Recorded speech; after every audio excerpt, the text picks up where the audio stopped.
तो प्लीज़ आप इस चैनल को सब्सक्राइब कर लीजिए। और ये जो है आपका साइंस का पहला वीडियो है, इस पर 3 और वीडियो आएंगे जिससे कि पूरी साइंस कंप्लीट हो जाए। एक आएगी 100 क्वेश्चन की जो है फिजिक्स की, और 2 आएंगी बायोलॉजी की, मतलब जीव विज्ञान की 2 वीडियो 100 क्वेश्चन के आएंगे। और ये अपना पहला वीडियो होता है। चलिए फिर वीडियो को शुरू करते हैं। देखिए पहला क्वेश्चन, पहला आपका, कौन सा पदार्थ प्रकृति में जो है तीनों अवस्थाओं में पाया जाता है? कौन सा पदार्थ है जो प्रकृति में तीनों अवस्थाओं में पाया जाता है? H2O, H2O2, CO2 या फिर NH3? तो इसका राइट आंसर हो जाएगा आपका ऑप्शन नंबर फर्स्ट जो है H2O। जल जो है आपका तीनों अवस्थाओं में, H2O जल का रासायनिक सूत्र है, वाटर का या फिर जल का जो है रासायनिक सूत्र होता है H2O, जो तीनों अवस्थाओं में ठोस, द्रव एवं गैस में पाया जाता है। चलिए नेक्स्ट देखते हैं। अगला प्रश्न है आपका, वायु क्या है? तो आपको बताना इसमें वायु जो है क्या है, तत्व है, यौगिक है, मिश्रण है या फिर अपरूप है? तो इसका राइट आंसर हो जाएगा ऑप्शन नंबर थर्ड जो है, वायु जो है एक मिश्रण है। ठीक है, चलिए नेक्स्ट देखते हैं। नेक्स्ट है आपका, निम्नलिखित में से कौन सा एक अस्थायी कण है? निम्नलिखित में से कौन सा एक अस्थायी कण है? इलेक्ट्रॉन, प्रोटॉन, न्यूट्रॉन या फिर यह सभी? तो इसका राइट आंसर हो जाएगा ऑप्शन नंबर जो है थर्ड, न्यूट्रॉन जो है एक अस्थायी कण है। चलिए अगला देखते हैं। अगला प्रश्न है, पदार्थ की चौथी अवस्था क्या कहलाती है? पदार्थ की चौथी अवस्था जो है क्या कहलाती है? प्लाज्मा, मेंटल, गैस या फिर इनमें से कोई नहीं? तो पदार्थ की चौथी अवस्था जो है उसे प्लाज्मा कहते हैं। ठीक है, प्लाज्मा जो है पदार्थ की चौथी अवस्था है।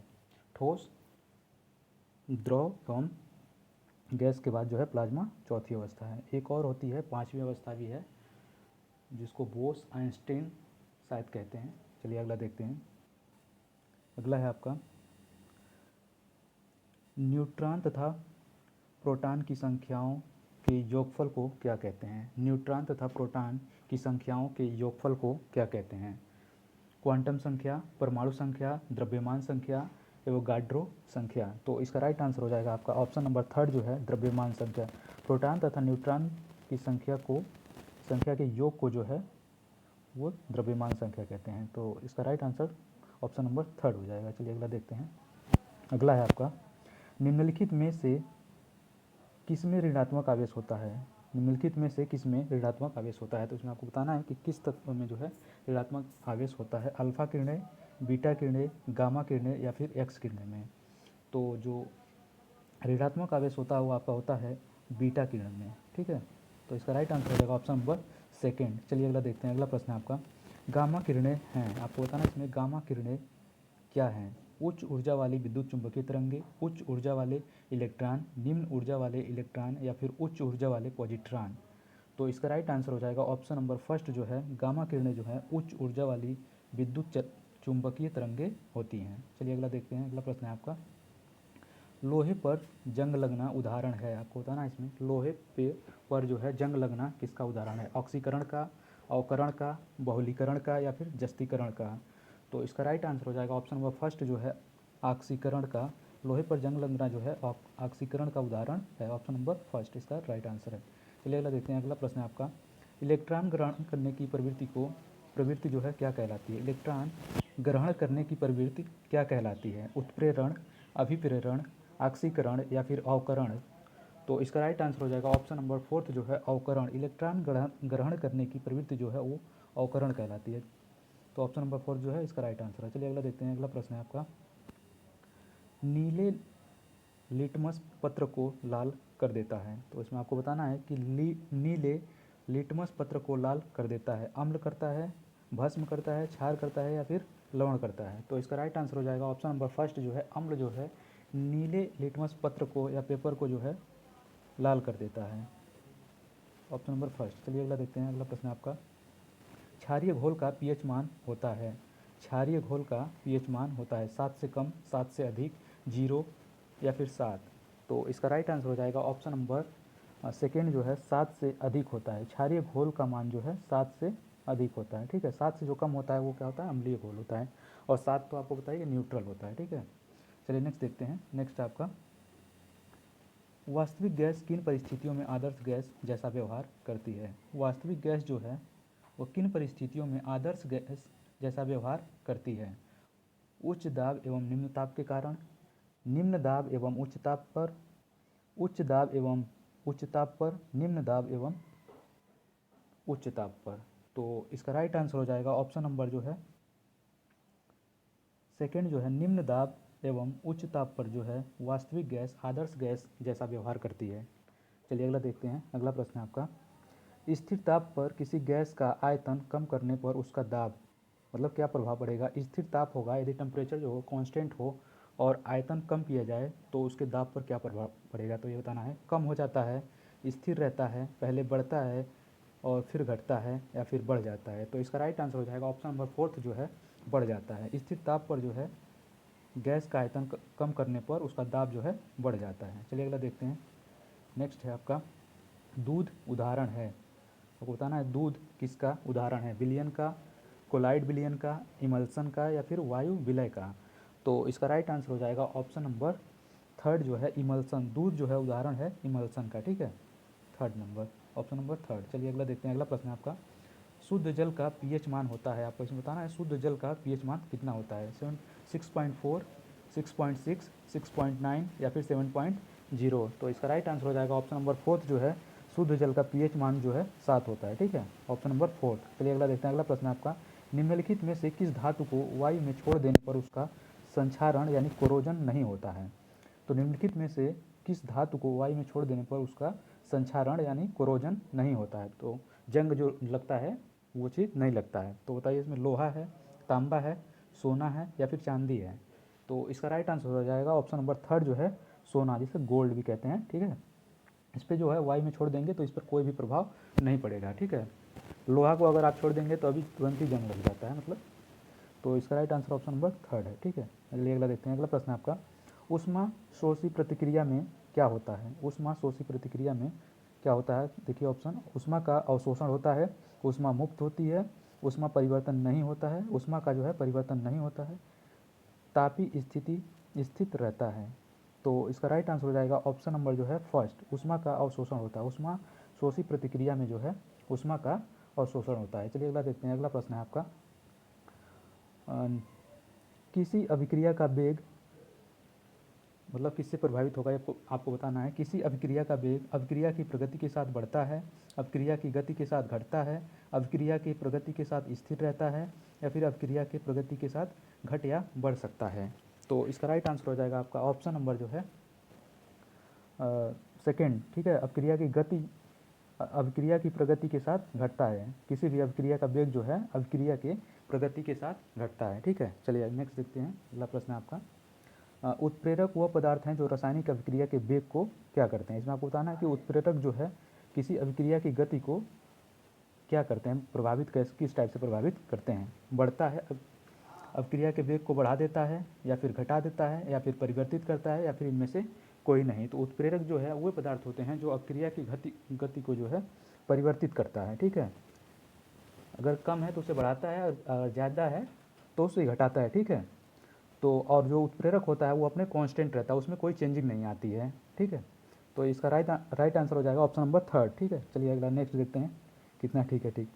देखिए अगला प्रश्न है, सभी प्रश्न जो है महत्वपूर्ण प्रश्न है, और इसमें लगभग जो है 81 क्वेश्चन या फिर 85 क्वेश्चन हैं, सभी जो है महत्वपूर्ण प्रश्न है। देखिए वीडियो को, अगर आपने अभी तक चैनल को सब्सक्राइब नहीं किया है तो प्लीज़ आप चैनल को सब्सक्राइब कर लीजिए। देखिए बताइए इसमें, प्राकृतिक गैस में मुख्यतः रहता है, प्राकृतिक गैस में मुख्यतः रहता है मेथेन, एथेन, प्रोपेन, या फिर ब्यूटेन? तो प्राकृतिक गैस में जो है मुख्यतः क्या रहता है? मेथेन, जिसका रासायनिक फार्मूला होता है CH4, ठीक है। इसे मार्स गैस के नाम से भी जानते हैं। और मेथेन आपको पता है कि कई जगह पे, जैसे कि धान के खेत में जो है पैडी में मिलता है, मेथेन को पाया जाता है, मेथेन पाया जाता है जो। और जो पशु होते हैं जुगाली करते हैं उसमें भी जो है मेथेन पाया जाता है, कोयले की खान में भी जो है मेथेन पाया जाता है। तो इन सभी जगहों पे जो है मेथेन पाया जाता है, और इसे मार्स गैस के नाम से भी जानते हैं। और प्राकृतिक गैस में सबसे ज़्यादा मात्रा जो होती है वो किसकी होती है? मेथेन की होती है, ठीक है। चलिए अगला देखते हैं। अगला प्रश्न है आपका, गोबर गैस का में मुख्यतः होता है। तो इसमें आपको बताना है कि गोबर गैस में मुख्यतः मतलब सबसे ज़्यादा जो प्रतिशत है वो किस गैस की होती है? एथिलीन की, एसिटिलीन की, मेथेन की, या फिर कार्बन मोनोऑक्साइड की? तो इसका राइट आंसर हो जाएगा ऑप्शन नंबर थर्ड जो है मेथेन। गोबर गैस में भी जो है सबसे ज़्यादा मात्रा किसकी होती है? मेथेन की होती है। चलिए अगला प्रश्न देखते हैं। अगला है आपका, मेंडलीव के अनुसार तत्वों के गुण आवर्ती फलन होते हैं। मेंडलीव के अनुसार तत्वों के गुण जो है आवर्ती फलन होते हैं। किसके? परमाणु भार के, परमाणु आयतन के, परमाणु संख्या के, या फिर परमाणु घनत्व के। तो मेंडलीव के अनुसार जो है तत्वों के गुणधर्म जो हैं उनके परमाणु भार के आवर्ती फलन होते हैं। तो इसका राइट आंसर हो जाएगा ऑप्शन नंबर जो फर्स्ट है, ऑप्शन नंबर फर्स्ट, परमाणु भार के। चलिए अगला देखते हैं। अगला प्रश्न आपका, आधुनिक आवर्त नियम का प्रतिपादक कौन है? आपको इसमें बताना है कि आधुनिक जो आवर्त नियम जो दिया है उस इनमें से किसने दिया है? मेंडलीव ने, मोजले ने, या फिर डाल्टन ने, और गाड्रो ने। तो इसका राइट आंसर हो जाएगा ऑप्शन नंबर जो है सेकेंड, मोजले ने। आधुनिक आवर्त नियम का प्रतिपादक जो है वो मोजले हैं। 1913 में इन्होंने दिया था, ठीक है, 1913। चलिए अगला देखते हैं। अगला प्रश्न है, अगला है, पृथ्वी पर सबसे अधिक मात्रा में पाए जाने वाला तत्व है। आपको बताना है इसमें पृथ्वी पर सबसे अधिक मात्रा में कौन सा तत्व पाया जाता है? सिलिकॉन, लोहा, एल्यूमिनियम, या फिर ऑक्सीजन। तो इसका राइट आंसर हो जाएगा ऑप्शन नंबर देखिए फोर्थ हो जाएगा, ऑक्सीजन। पृथ्वी पर सबसे अधिक मात्रा में पाए जाने वाला जो तत्व है वो है ऑक्सीजन, ठीक है, ऑप्शन नंबर फोर्थ। चलिए अगला देखते हैं। अगला प्रश्न आपका, आधुनिक आवर्त सारणी में तत्वों के वर्गीकरण का आधार क्या है? आधुनिक आवर्त सारणी में जो है तत्वों का वर्गीकरण का आधार क्या है? तो मेंडलीव ने जो दिया था उसमें तो परमाणु भार के आधार पर रखा गया था तत्वों को, लेकिन आधुनिक आवर्त में जो है चेंजिंग लाया गया। तो उसमें बताइए किसमें परमाणु द्रव्यमान के अनुसार रखा गया है, परमाणु घनत्व के अनुसार, परमाणु संख्या के, या फिर परमाणु भार के अनुसार। तो आधुनिक आवर्त सारणी में जो है तत्वों का वर्गीकरण उसके परमाणु संख्या के नंबर पर जो है रखा गया है, ठीक है, आधार पर रखा गया है, परमाणु संख्या। इसका राइट आंसर हो जाएगा ऑप्शन नंबर थर्ड। चलिए अगला देखते हैं। अगला प्रश्न है आपका, प्रत्येक आवर्त का जो है प्रथम सदस्य होता है। आपको इसमें बताना है कि प्रत्येक आवर्त का जो प्रथम सदस्य होता है वो क्या होता है? एक क्षार धातु होता है, एक हैलोजन होता है, एक अक्रिय गैस होता है, या फिर एक उप धातु होता है। तो इसका राइट आंसर हो जाएगा आपका ऑप्शन नंबर फर्स्ट, एक क्षार धातु होता है। प्रत्येक आवर्त का जो प्रथम सदस्य होता है वो एक क्षार धातु होता है, ऑप्शन नंबर फर्स्ट। चलिए अगला प्रश्न देखते हैं। अगला है, सबसे हल्का तत्व कौन सा है? इसमें बताना आपको सबसे हल्का जो तत्व है कौन सा है? हीलियम है, लिथियम है, सोडियम है, या फिर हाइड्रोजन है। तो इसका राइट आंसर हो जाएगा आपका ऑप्शन नंबर जो है फोर्थ, हाइड्रोजन। सबसे हल्का तत्व क्या है? हाइड्रोजन है, ऑप्शन नंबर फोर्थ। चलिए अगला देखते हैं। अगला प्रश्न आपका, सोना का लैटिन नाम क्या है? सोना जो है जिसे गोल्ड कहते हैं उसका लैटिन नाम क्या है? क्यूप्रम, ओरम, अर्जेंटम, या फिर केरम। तो सोना का जो लैटिन नाम है वो होता है ओरम, ठीक है, ओरम। इसे एयू से डिनोट करते हैं। इसका जो सिंबल है वो क्या है? एयू, गोल्ड, ठीक है, और इसे ओरम लैटिन इसका नाम है। चलिए अगला प्रश्न देखते हैं। अगला प्रश्न आपका, वह गुणधर्म क्या कहलाता है जिसके कारण धातुओं को पीट कर पतली पत्थर बनाई जा सकती है? आपको इसमें बताना है कि वह गुणधर्म क्या कहलाता है जिसके कारण धातुओं को पीट कर पतली पत्थर या फिर चद्दर बनाई जा सकती है? तन्यता कहलाता है, चालकता कहलाता है, आघात वर्धनीयता कहलाता है, या फिर सघनता कहलाता है? तो इसका राइट आंसर हो जाएगा ऑप्शन नंबर थर्ड जो है आघात वर्धनीयता कहलाता है। किसी भी धातु को पीटकर पत्थर बनाई जा सकती है उसे आघात वर्धनीयता कहते हैं, या फिर मेलियाबिलिटी कहते हैं। और अगर इसी तरह से एक क्वेश्चन और भी पूछा जाता है कि वह गुणधर्म क्या कहलाता है जिसके कारण किसी धातु को खींचकर जो है तार बनाया जा सकता है? तो वो कहलाता है तन्यता, जिसे डक्टिलिटी कहते हैं, ठीक है, तन्यता है। तो इसे भी याद रखिएगा, लेकिन इसका राइट आंसर हो जाएगा इस प्रश्न का ऑप्शन नंबर थर्ड, ठीक है, आघात वर्धनीयता। चलिए अगला प्रश्न देखते हैं। अगला प्रश्न आपका, पारे का अयस्क क्या है? पारे का अयस्क जो है ऑर्नामेंट्स क्या है? पायराइट्स है, बॉक्साइट्स है, हेमेटाइट है, या फिर सिनेबार है? तो पारे का जो अयस्क है वो होता है क्या? सिनेबार, ठीक है, पारे का अयस्क क्या है? Cinnabar, option number fourth. चलिए अगला देखते हैं। अगला प्रश्न है आपका, रेडियम किससे प्राप्त होता है? आपको बताना है कि रेडियम किससे प्राप्त होता है? गैलेना से, पिच ब्लेंड से, बॉक्साइट से, या फिर हेमेटाइट से? तो रेडियम जो है आपका पिच ब्लेंड से प्राप्त होता है, ठीक है, ये रेडियम का एक अयस्क है, इससे जो है रेडियम प्राप्त किया जाता है पिच ब्लेंड से। चलिए अगला प्रश्न देखते हैं। अगला प्रश्न आपका, अयस्क से चुंबकीय अशुद्धियों को दूर करने के लिए निम्न में से कौन सी विधि प्रयुक्त की जाती है? गुरुत्व, इसमें देखिए ऑप्शन देखिए, गुरुत्व पृथक्करण विधि, फैन उत्प्लावन विधि, चुंबकीय पृथक्करण विधि, निच्छालन विधि, ठीक है। तो इसका राइट आंसर हो जाएगा आपका ऑप्शन नंबर थर्ड जो है चुंबकीय पृथक्करण विधि जो है चुंबकीय अशुद्धियों को दूर करने के लिए यूज की जाती है। चलिए अगला प्रश्न देखते हैं। एक सेकेंड, नेक्स्ट देखते हैं, ठीक है, चलिए आइए नेक्स्ट देखते हैं। अयस्कों में उपस्थित अशुद्धियों को क्या कहा जाता है? तो इसमें आपको बताना है कि अयस्कों में जो है उपस्थित अशुद्धियों को जो है क्या कहा जाता है? गैंग कहा जाता है, फ्लक्स कहा जाता है, स्लैग कहा जाता है, फिर इनमें से कोई नहीं कहा जाता है। तो अयस्कों में उपस्थित अशुद्धियों को जो है गैंग कहा जाता है। ठीक है, ऑप्शन नंबर फर्स्ट इसका राइट आंसर हो जाएगा। चलिए अगला देखते हैं। अगला प्रश्न है आपका, मोनोजाइट जो है किसका अयस्क है? मोनोजाइट किसका अयस्क है? यूरेनियम का, थोरियम का, टाइटेनियम का या फिर सिल्वर का? तो मोनोजाइट जो है एक थोरियम का अयस्क है।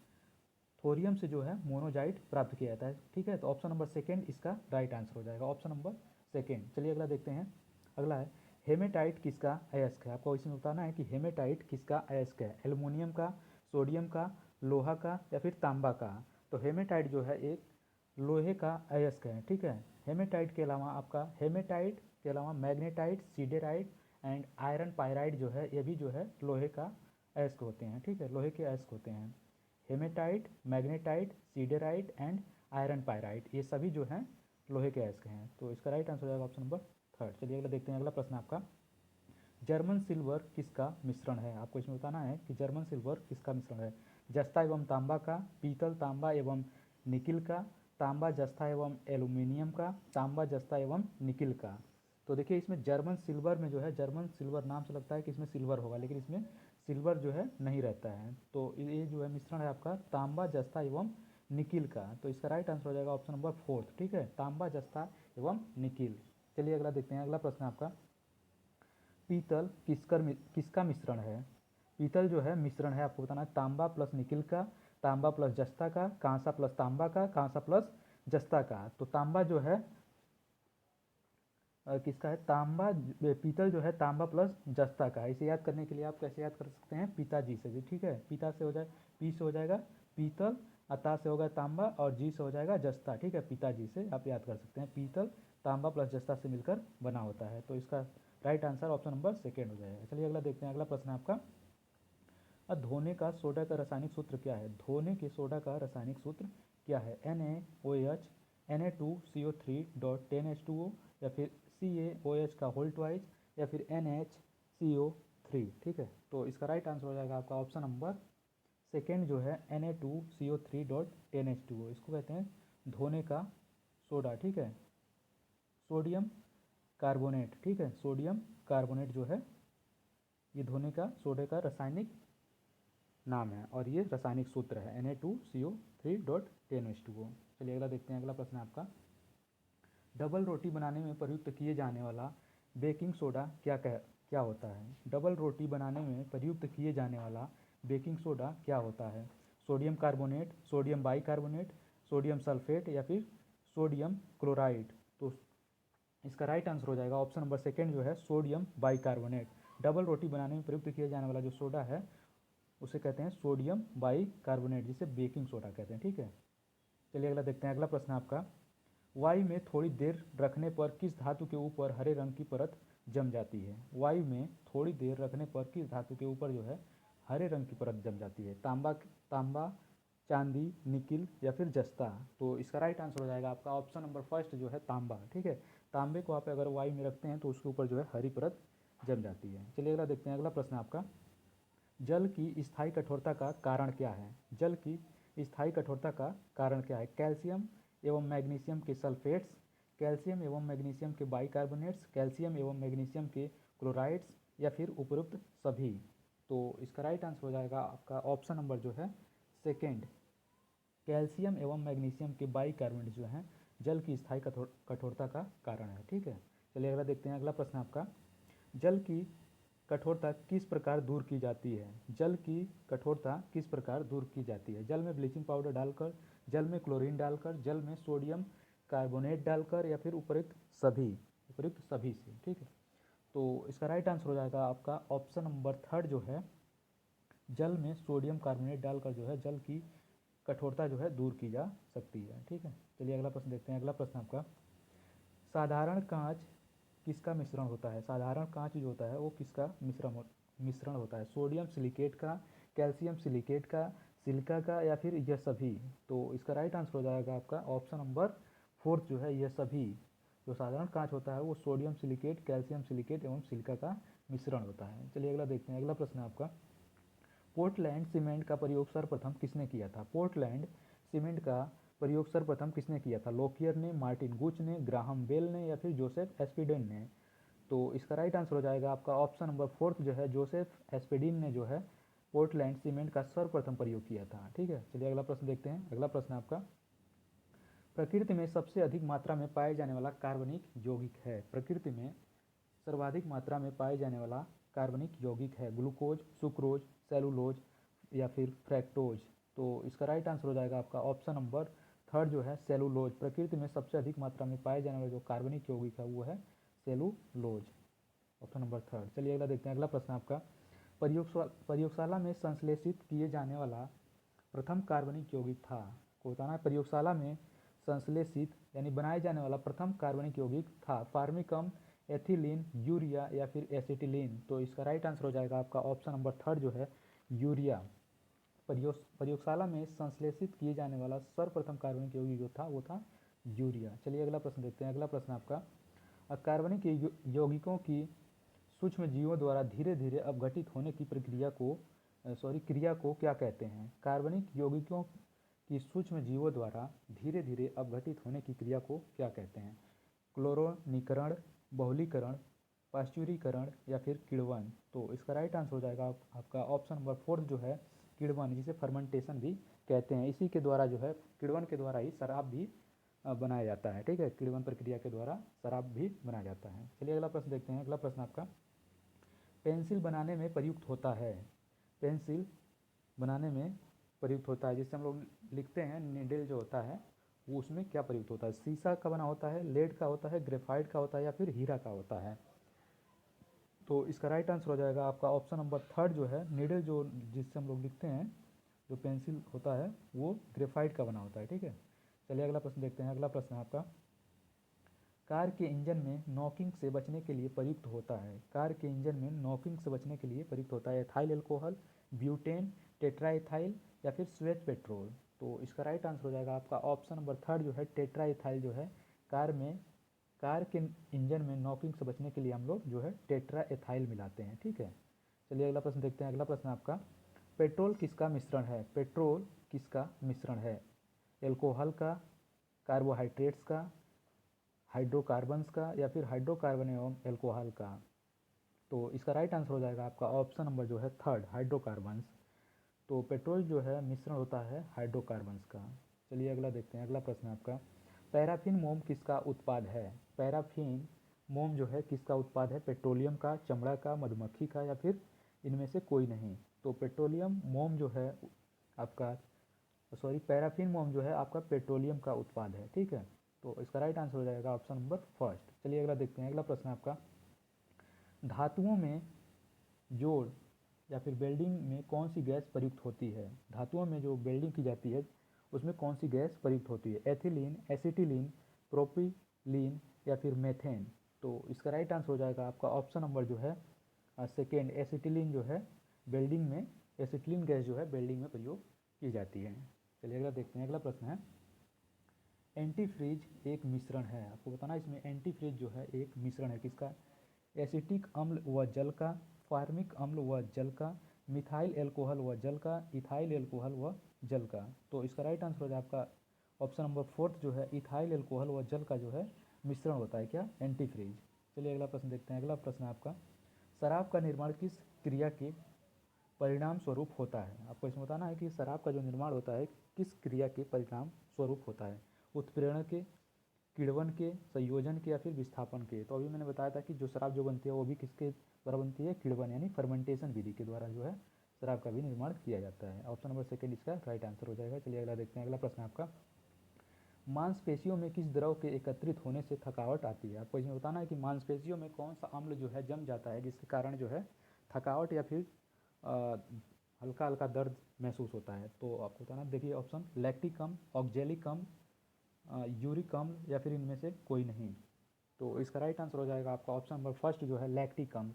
मांसपेशियों में यदि लैक्टिक अम्ल जम जाता है तो उससे थकावट महसूस होता है। ठीक है, और जो गठिया और जो बनती है शायद इसी की वजह से बनती है, लैक्टिक अम्ल की वजह से। चलिए अगला प्रश्न देखते हैं। अगला प्रश्न आपका, आंसू गैस या फिर टीयर गैस जो जिसे कहते हैं में प्रयुक्त होता है। आंसू गैस में प्रयुक्त होता है ब्रोमो एसिटोफिनोन, फ्लोरो एसिटोफिनोन या फिर क्लोरो एसिटोक्यूसन, या फिर क्लोरोएसिटोफिनोन। तो इसका राइट आंसर हो जाएगा आपका ऑप्शन नंबर 4 जो है क्लोरोएसिटोफिनोन जो है आंसू गैस में प्रयुक्त होता है। क्या? क्लोरोएसिटोफिनोन। ऑप्शन नंबर 4 जो है राइट आंसर है। चलिए अगला देखते हैं। अगला प्रश्न है आपका, अब फूड प्रोसेसिंग या फिर खाद्य प्रसंस्करण जिसे खाद्य परीक्षण हेतु प्रयुक्त होता है, जिसे फूड प्रोसेसिंग या फिर खाद्य परीक्षण हेतु खाद्य परीक्षण कहते हैं हेतु प्रयुक्त होता है। सोडियम कार्बोनेट, एसिटिक अम्ल, बेंजोइक अम्ल या फिर सोडियम नाइट्रेट। तो इसका राइट आंसर हो जाएगा आपका ऑप्शन नंबर 3 जो है बेंजोइक अम्ल। फूड प्रोसेसिंग मतलब फूड की सुरक्षा के लिए, मतलब जो बना हुआ जो जैसे पैकिंग जो होती है ना भोजन, उसमें जो है उसकी सुरक्षा के लिए कौन सा अम्ल मिलाया जाता है? उसमें जो है बेंजोइक अम्ल मिलाया जाता है, जिससे जो है भोजन जल्दी ख़राब नहीं होता है। ठीक है, चलिए अगला प्रश्न देखते हैं।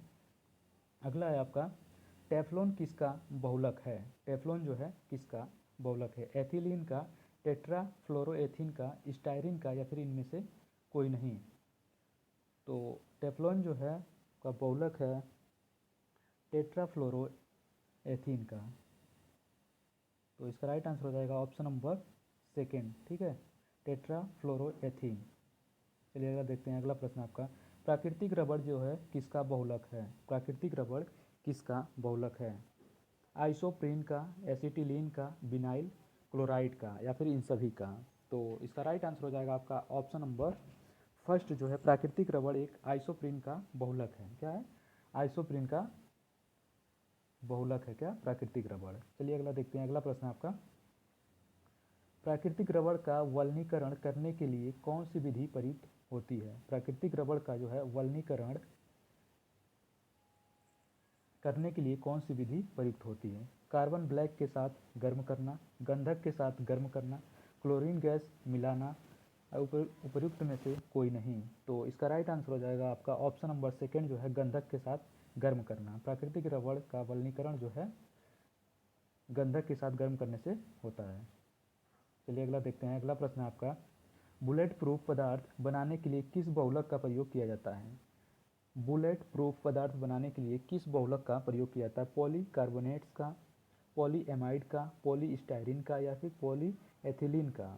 तो इसका राइट आंसर हो जाएगा आपका ऑप्शन नंबर जो 1 है पॉलीकार्बोनेट्स। ठीक है, कार्बोनेट्स है। बुलेट प्रूफ पदार्थ बनाने के लिए जो है पॉलीकार्बोनेट्स बहुलक का जो है प्रयोग किया जाता है। Option number 1। चलिए अगला देखते हैं। अगला प्रश्न आपका, निम्नलिखित में से सबसे उत्तम कोटि का कोयला है? तो इसमें सबको बताना है कि कौन सा जो है कोयला उत्तम कोटि का है। लिग्नाइट, बिटुमिनस, एंथ्रासाइट या फिर पीट। तो इसका राइट आंसर हो जाएगा आपका ऑप्शन नंबर जो है 3 एंथ्रेसाइट। एंथ्रेसाइट जो है फर्स्ट टाइप का उत्तम कोटि का कोयला होता है। ठीक है, इसके बाद से सेकेंड नंबर पे आता है आपका बिटुमिनस और थर्ड होता है आपका लिग्नाइट एंड फोर्थ नंबर पे आता है पीट। ठीक है, तो 4 टाइप के जो है समानता जो है कोयला पाए जाते हैं, एंथ्रेसाइट, बिटुमिनस, लिग्नाइट एंड पीट। सबसे भारत में जो कोयला पाया जाता है सबसे ज़्यादा वो पाया जाता है बिटुमिनस टाइप। सेकेंड टाइप का कोयला जो है भारत में सबसे ज़्यादा पाया जाता है। ठीक है, चलिए अगला प्रश्न देखते हैं। अगला प्रश्न आपका, विस्फोटक आरडीएक्स को किस नाम से जाना जाता है? विस्फोटक आरडीएक्स जो है इसे किस और एक नाम से जानते हैं? साइक्लोनाइट से, हेक्सोजन से या फिर C4 से या फिर T4 के नाम से। तो इसका राइट आंसर हो जाएगा आरडीएक्स को जो है साइक्लोनाइट के नाम से भी जानते हैं। ऑप्शन नंबर 1 इसका राइट आंसर है। चलिए अगला देखते हैं। अगला प्रश्न आपका, डायनामाइट बनाने में किसका प्रयोग किया जाता है? डायनामाइट बनाने में किसका प्रयोग किया जाता है? नाइट्रोग्लिसरीन का, ओलिक अम्ल का, लैक्टिक अम्ल का या फिर मैलोइक अम्ल का। तो इसका राइट आंसर हो जाएगा आपका ऑप्शन नंबर 1 जो है नाइट्रोग्लिसरीन का डायनामाइट बनाने में जो है प्रयोग किया जाता है। Option number 1। चलिए अगला देखते हैं, नाइट्रोग्लिसरीन। अगला है आपका, दर्द निवारक के रूप में प्रयुक्त एस्पिरिन का रासायनिक नाम क्या है? दर्द निवारक के रूप में जो एस्पिरिन प्रयोग किया जाता है उसका रासायनिक नाम क्या है? एसिटिल सैलिसिलेट, एसिटिल सैलिसिलिक अम्ल, मिथाइल सैलिसिलेट या फिर इनमें से कोई नहीं। तो इसका राइट आंसर हो जाएगा ऑप्शन नंबर 1 जो है एसिटिल सैलिसिलिक अम्ल। ठीक है, सॉरी ऑप्शन नंबर 2 जो है इसका राइट आंसर हो जाएगा। दर्द निवारक के रूप में प्रयुक्त एस्पिरिन का रासायनिक नाम है एसिटिल सैलिसिलिक अम्ल। Option number 2। चलिए अगला प्रश्न देखते हैं। अगला प्रश्न आपका, पेनिसिलिन की खोज किसने की थी? पेनिसिलिन की खोज जो है किसने की थी? रॉबर्ट कोच ने, डब्ल्यू फ्लेमिंग ने, अलेक्जेंडर फ्लेमिंग ने या फिर एडवर्ड जेनर ने। तो इसका राइट आंसर हो जाएगा आपका ऑप्शन नंबर 3 जो है अलेक्जेंडर फ्लेमिंग ने जो है पेनिसिलिन की खोज की थी? Option number third. चलिए अगला प्रश्न देखते हैं। अगला प्रश्न आपका, औषधि में काम आने वाली खाली संपुट या जिसे कैप्सूल किस से बने होते हैं? जो कैप्सूल्स होते हैं जिनके अंदर जो है जो दवाइयाँ जो है भरी होती हैं वो किसके बने होते हैं? तो इसमें बताना एंड श्वेतक के, गोंद के, या फिर श्लेष के, या फिर मौड़ी के। तो इसका राइट आंसर हो जाएगा आपका ऑप्शन नंबर 4 जो है मौड़ी के बने होते हैं। जो कैप्सूल्स हैं वो मौड़ी के बने होते हैं। चलिए अगला देखते हैं। अगला प्रश्न आपका, सोना किस अम्ल में घुलता है? सोना जो है किस अम्ल में घुलता है? हाइड्रोक्लोरिक अम्ल में, अम्लराज में, नाइट्रिक अम्ल में, या फिर इन सभी में? तो इसका राइट आंसर हो जाएगा ऑप्शन नंबर सेकेंड जो है अम्लराज, जिसे एक्वारिजिया भी कहते हैं। तो सोना जो है अम्लराज यानी एक्वारिजिया में घुलता है। एक्वारिजिया किससे बनता है? हाइड्रोक्लोरिक अम्ल एवं नाइट्रिक अम्ल में। तो हाइड्रोक्लोरिक अम्ल एवं नाइट्रोक्लोरिक अम्ल का जो रेशियो होता है वो 3:1 होता है। ठीक है, 3:1। इसमें हाइड्रोक्लोरिक जो अम्ल जो होगा वो होगा 3 रेशियो में, और नाइट्रिक अम्ल जो होगा वो होगा 1 रेशियो में। HCl जो हो, HCl हाइड्रोक्लोरिक अम्ल जिसे बोलते हैं HCl, और नाइट्रिक अम्ल होता है HNO3। ठीक है, नाइट्रिक अम्ल का होता है HNO3 ना। तो इसी का जो रेशियो होता है वो 3:1 होता है। इसका राइट आंसर होगा ऑप्शन नंबर सेकेंड। चलिए अगला देखते हैं। अगला प्रश्न आपका, संश्लेषित रेशा है, संश्लेषित रेशा है सेलुलोज है, ऊन है, रेयान है, या फिर रेशम है? तो संश्लेषित रेशा जो होता है वो होता है रेयान। ऑप्शन नंबर थर्ड जो है इसका राइट आंसर है। चलिए अगला देखते हैं। अगला प्रश्न आपका, स्टेनलेस स्टील बनाने में क्या प्रयोग किया जाता है? स्टेनलेस स्टील बनाने में क्या प्रयोग किया जाता है? निकेल और तांबा, क्रोमियम और ग्रेफाइट, बेंजीन और एसीटोन, क्रोमियम और निकेल? तो देखिए इसका राइट आंसर हो जाएगा आपका ऑप्शन नंबर जो है फोर्थ, क्रोमियम और निकेल जो है स्टेनलेस स्टील बनाने में जो है प्रयुक्त किया जाता है। क्या? क्रोमियम और निकेल। चलिए अगला प्रश्न देखते हैं। अगला प्रश्न आपका, रॉकेट को चलाने में प्रयुक्त ईंधन क्या कहलाता है? रॉकेट को चलाने में प्रयुक्त ईंधन क्या कहलाता है? कोल गैस, कोक, प्रणोदक, बायोमास? तो इसका राइट आंसर हो जाएगा आपका ऑप्शन नंबर जो है थर्ड, प्रणोदक। रॉकेट को चलाने में प्रयुक्त ईंधन है प्रणोदक कहलाता है। ठीक है, चलिए अगला प्रश्न देखते हैं। अगला प्रश्न आपका, सीएनजी में कार्बन का कौन सा यौगिक सर्वाधिक मात्रा में रहता है? सीएनजी में कार्बन का कौन सा यौगिक सर्वाधिक मात्रा में रहता है? मीथेन, प्रोपेन, ब्यूटेन, या फिर एथेन? तो इसका राइट आंसर हो जाएगा आपका ऑप्शन नंबर फर्स्ट जो है सीएनजी में भी सबसे ज़्यादा जो होता है वो मीथेन की मात्रा सबसे ज़्यादा होती है। तो ऑप्शन नंबर फर्स्ट इसका राइट आंसर है। चलिए अगला देखते हैं। अगला प्रश्न आपका, वायुयान की ट्यूबों में कौन सी गैस भरी होती है? वायुयान की ट्यूबों में कौन सी गैस भरी होती है? हीलियम, आर्गन, नियान, या फिर रेडॉन? तो इसका राइट आंसर हो जाएगा आपका ऑप्शन नंबर फर्स्ट जो है हीलियम जो है भरी होती है। चलिए अगला प्रश्न देखते हैं। अगला प्रश्न आपका, क्षारों द्वारा तेल का अपघटन क्या कहलाता है? क्षारों द्वारा तेल का अपघटन क्या कहलाता है? एस्ट्रीकरण, बहुलीकरण, साबुनीकरण, या फिर इनमें से कोई नहीं? तो क्षारों द्वारा तेल का अपघटन जो है वो कहलाता है आपका साबुनीकरण। ऑप्शन नंबर थर्ड इसका राइट आंसर हो जाएगा। चलिए अगला प्रश्न देखते हैं। आपका अगला प्रश्न है, निम्नलिखित में से कौन एल्यूमिनेट्स और कैल्शियम सिलिकेट का मिश्रण है? निम्नलिखित में से कौन एल्यूमिनेट्स और कैल्शियम सिलिकेट का मिश्रण है? कांच, सीमेंट, साबुन, या फिर उर्वरक? तो इसका राइट आंसर हो जाएगा आपका ऑप्शन नंबर सेकेंड जो है सीमेंट जो है एल्यूमिनेट्स और कैल्शियम सिलिकेट का जो है मिश्रण होता है। चलिए अगला देखते हैं। अगर आप लोगों को वीडियो अच्छा लग रहा हो तो वीडियो को आप लोग लाइक कर दीजिएगा, और अगर आपने अभी तक चैनल को सब्सक्राइब नहीं किया है तो प्लीज़ आप इस चैनल को सब्सक्राइब कर लीजिएगा। चलिए अगला देखते हैं। अगला प्रश्न आपका, क्योंकि सभी प्रश्न जो हैं बहुत ही महत्वपूर्ण है और ये एग्जाम में जो पूछे गए प्रश्न हैं। देखिए, निम्नलिखित कार्बनिक यौगिकों में से किसमें आयरन यौगिकों से लगे दाग को निकाला जाता है? निम्नलिखित कार्बनिक यौगिकों में से किससे आयरन यौगिकों से लगे दाग को निकाला जाता है? ऑप्शन फर्स्ट देखिए, ऑक्जेलिक अम्ल, सेकेंड है बेंजोइक अम्ल, थर्ड है थैलिक अम्ल, एंड फोर्थ है सिनैमिक अम्ल। तो इसका राइट आंसर हो जाएगा आपका ऑप्शन नंबर जो है फर्स्ट। ठीक है, ऑक्जेलिक अम्ल। निम्नलिखित कार्बनिक यौगिकों में से जो आयरन यौगिकों को लगे दाग को निकाला जाता है वो किसके द्वारा निकाला जाता है? ऑक्जेलिक अम्ल के द्वारा। ठीक है, चलिए अगला प्रश्न देखते हैं। अगला प्रश्न आपका, मानव गुर्दे में बनने वाली पथरी प्रायः बनी होती है? मानव गुर्दे में जो पथरी बनती है वो प्रायः किसकी बनी होती है? सोडियम एसीटेट की, कैल्शियम की, कैल्शियम ऑक्जेलेट की, या फिर मैग्नीशियम सल्फेट की? तो इसका राइट आंसर हो जाएगा आपका ऑप्शन नंबर थर्ड जो है कैल्शियम ऑक्जेलेट की जो है मानव गुर्दे में जो पथरी बनी होती है वो बनी होती है किसकी, कैल्शियम ऑक्जेलेट। तो इसका राइट आंसर हो जाएगा ऑप्शन नंबर थर्ड। चलिए अगला प्रश्न देखते हैं। अगला प्रश्न है आपका, इनमें कौन सी गैस वायु को सबसे अधिक प्रदूषित करती है। तो आपको बताना है कि इनमें से कौन सी गैस जो है वो एयर या फिर वायु को जो है सबसे अधिक प्रदूषित करती है, SO2, CO2, N2O2 या फिर CO। तो वायु को जो सबसे अधिक प्रदूषित करने वाली गैस है वो है CO, जिसको कहते हैं कार्बन मोनोऑक्साइड। ठीक है, carbon monoxide, option number fourth. चलिए अगला प्रश्न देखते हैं। अगला है आपका, हाइड्रोजन के समस्थानिकों की संख्या कितनी है या फिर कितनी होती है। हाइड्रोजन के समस्थानिकों की संख्या कितनी है, 2, 3, 4 या फिर 5। तो हाइड्रोजन के समस्थानिकों की संख्या जो होती है वो होती है 3। ठीक है, ऑप्शन नंबर सेकेंड। चलिए अगला प्रश्न देखते हैं। अगला प्रश्न आपका, वनस्पति घी के निर्माण में कौन सी गैस प्रयुक्त होती है। वनस्पति घी के निर्माण में कौन सी गैस जो है प्रयुक्त होती है, हाइड्रोजन, नाइट्रोजन, कार्बन डाइऑक्साइड या फिर नियॉन। तो वनस्पति घी के निर्माण में जो प्रयुक्त गैस होती है वो होती है हाइड्रोजन। ठीक है, ऑप्शन नंबर फर्स्ट इसका राइट आंसर हो जाएगा। चलिए अगला देखते हैं। अगला प्रश्न क्या है, ठोस कपूर के यहाँ पे देखिए छूट गया है, वाष्प बनने। ठीक है, यहाँ पे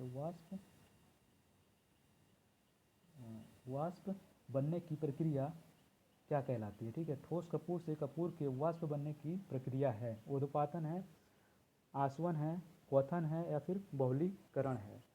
तो इसका राइट आंसर हो जाएगा आपका ऑप्शन नंबर जो फर्स्ट है, ऊर्ध्वपातन। ठीक है, ठोस कपूर से कपूर के वाष्प बनने की प्रक्रिया को क्या कहते हैं, ऊर्ध्वपातन या फिर सब्लिमेशन कहते हैं। ठीक है, ऑप्शन नंबर फर्स्ट इसका राइट आंसर होगा। चलिए अगला देखते हैं। तो चलिए बस आज के लिए इतना ही। तो अगर आप लोगों को वीडियो अच्छा लगा हो तो वीडियो को लाइक करिएगा एंड चैनल को सब्सक्राइब करिएगा। ठीक है, और ज़्यादा से ज़्यादा अगर हो सके तो वीडियो को शेयर भी करिएगा। बाकी आप लोगों को अगर वीडियो किसी भी क्वेश्चन में डाउट हो तो आप लोग कमेंट करिएगा। चलिए फिर, थैंक यू।